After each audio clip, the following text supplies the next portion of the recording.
पति पत्नी विचार करने लगे क्या क्या हमारे पास नहीं है।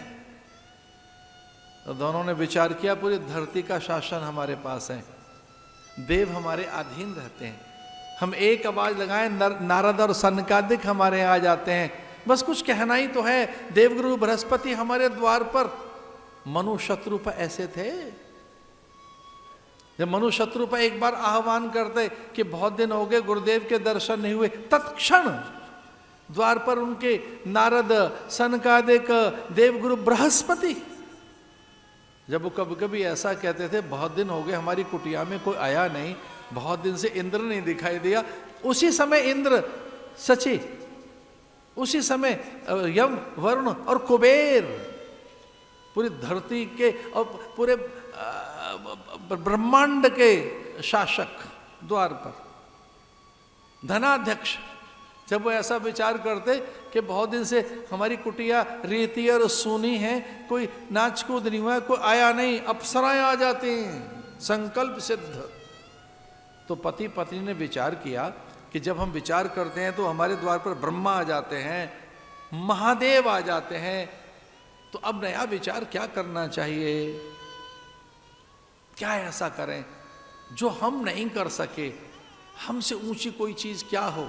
तो एक मैं आपको ऐसी सीक्रेट दे रहा था, उसको थोड़ा समझना होगा। जो हम नहीं कर पाते अपनी संतान से चाहते, जो हम नहीं कर पाते वो अपनी संतान से चाहते हैं। हम अपने अधूरे सपने, अपने अधूरे संकल्प, हम अपने कुछ वो चीजें जो सपने हमसे नहीं हो सके संतान से चाहते हैं। और ये 3 उदाहरण मैं दे रहा हूं। जो गुरु खुद नहीं कर पाता वो अपने शिष्य से चाहता है, जो भगवान खुद नहीं कर पाते वो भक्त से चाहते हैं। इसलिए तो उसके तप जप और नियमों के आगे हार जाते हैं। हार तो गए, कितने बार हार गए। पिता में भीष्म के सामने प्रतिज्ञा तोड़ तो दी, अपना मान, अपनी प्रतिज्ञा, अपनी सौगंध कितनी बार तोड़ तो दी। तो जो नहीं कर पाते भगवान इतनी उच्चता भक्त से चाहते हैं, गुरु अपने शिष्य से चाहता है। और तो और जो माताएं अच्छा भला होना चाहती हैं, खुद तो हुई नहीं, बेटी के साथ टोका टोकी है, टोका टोकी बेटी के साथ, ये करो वो नहीं करो, ये नहीं करो वो नहीं करो। एक टोका टोकी क्या चल रही है, पूर्णता, अपूर्णता चाहते हैं ना। तो पति पत्नी ने कहा कि क्या ऐसा नहीं है जो हम ना कर सके, कौन सी ऐसी चीज बकाया है अभी, क्या बाकी है अभी।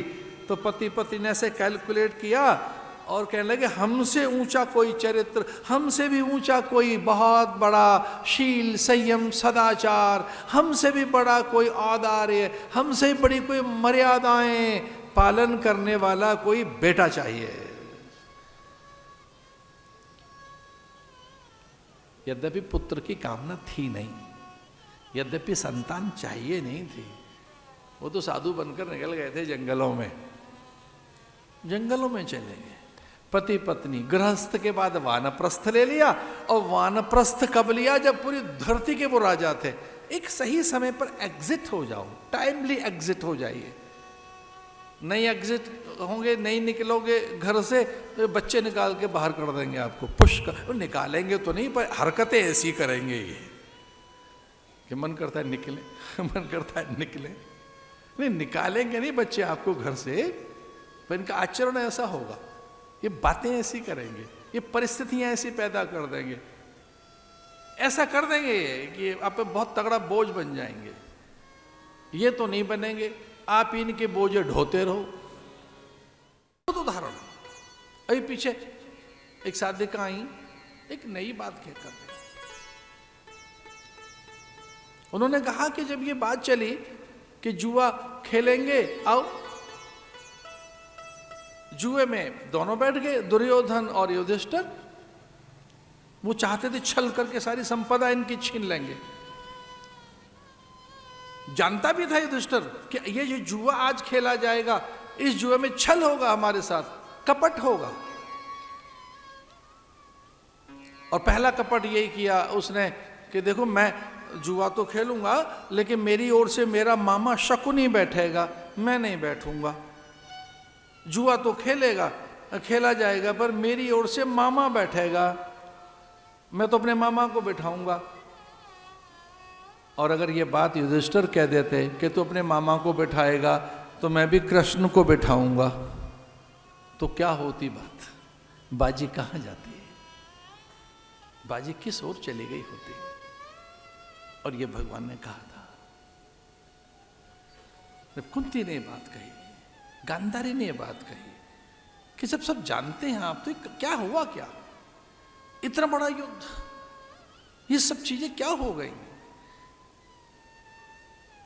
किस दिशा में चला गया? ये 12 साल तक भटकते रहे।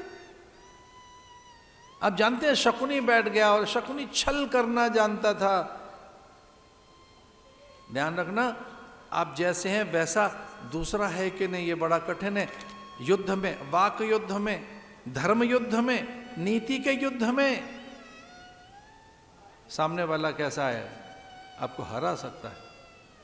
अगर आप सात्विक हैं, श्रेष्ठ हैं, जयी हैं, निपुण हैं, धर्म में निपुण है। शकुनी उधर से है, बाजी हारता गया युधिष्ठिर।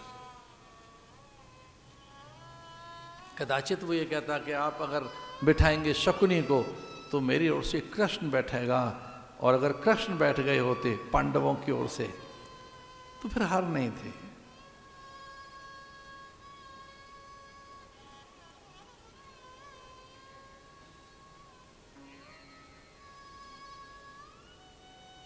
धर्म क्या है समझना होगा, उसी से बल मिलेगा।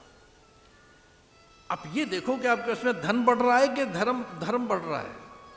तो अगर आपके धर्म की वृद्धि हो रही है तो श्री वृद्धि है, ये आनंद वृद्धि है। आनंद वृद्धि, श्री वृद्धि कैसे होगी? तप से होगी। और तप का आधार क्या है? आहार। इस बात को चुप मत जाना। आहार शुद्धि, सत्व शुद्धि, शुद्ध हो। जो पहली श्री वृद्धि है, जो पहली जो वीर्य वृद्धि है, अथवा जो आपकी मन बुद्धि में और इंद्रियों में जो तरंग आएगी, वो विचार और आहार से आएगी। ये धन्य है साधु हमारे जो बैठे, बहुत धन्य है साधु। इनका आहार पे क्या जबरदस्त नियंत्रण है। जिसका आहार पर नियंत्रण हो गया उसका जिह्वा पर हो जाएगा, इंद्रियों पर हो जाएगा। आप किसी चीज को नियंत्रित नहीं कर सकते। You can not control your self. ये बहुत कठिन हो जाएगा कि आपकी कौन सी वाणी निकल जाएगी, कौन सी दिशा में आपके विचार बह जाएंगे, किस दिशा में आप भटक जाओगे, अगर आपका अपने पर नियंत्रण नहीं है। और वो नियंत्रण होगा आहार से।